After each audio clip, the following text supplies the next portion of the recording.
Yo à tous, c'est Tidiane. Aujourd'hui on se retrouve pour parler du nouveau logo de Doctor Who qui a été révélé très récemment.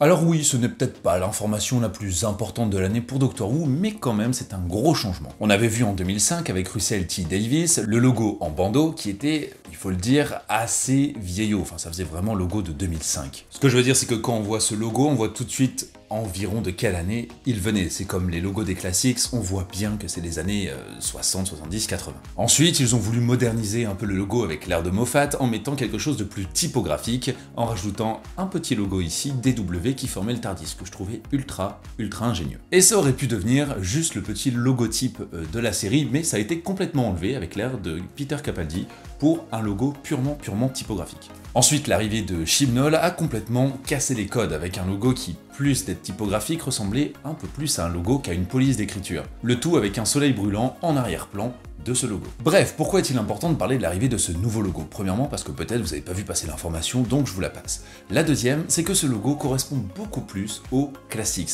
beaucoup plus aux anciens Doctor Who. Alors je pourrais théoriser des heures en vous disant que peut-être que ça signifie que Russell T Davies va reprendre les choses à la base comme il a fait en 2005, ou qu'il va revenir encore plus en arrière, c'est-à-dire un retour aux sources de Doctor Who, et qu'on arrête un peu d'aller toujours plus loin, ou peut-être trop loin, et que des fois il faut se contenter de ce qui existe et de ce qui est. Mais puisque je ne connais pas Russell T Davies, on va pas partir là-dessus, et je ne vais strictement pas continuer ce raisonnement. Alors ce logo, je l'ai montré à plusieurs personnes, et il y a une personne qui m'a dit, qui ne connaît pas forcément super bien Doctor Who, mais qui en voyant le logo m'a dit « Hey, ça me fait penser à Pat Patrol ».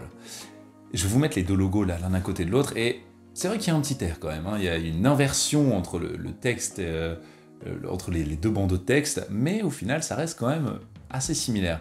Mais je ne pense pas que l'inspiration de Russell T Davies vienne de Pat Patrol.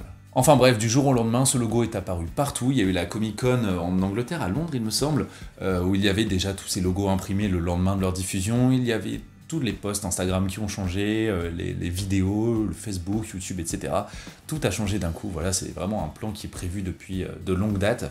Comme disait Russell T Davies, on laisse terminer l'ère de Chris Chibnall et de Jodie Whittaker, mais dès le moment où c'est terminé, j'attaque. Et effectivement, il attaque plutôt bien. Voilà, c'était juste pour vous passer l'information, il n'y a pas grand chose à théoriser sur un logo, ni même à dire, tiens, est-ce que ça voudrait dire que ceci, cela? Non, c'est un logo, voilà, tout simplement. Il est plutôt classe, moi j'aime bien en tout cas. Ça change, mais ce qui sera plus important à faire comme vidéo, ce sera des vidéos sur l'épisode 60 ans de Doctor Who. Mais en attendant d'avoir des nouvelles, je vous dis à très bientôt.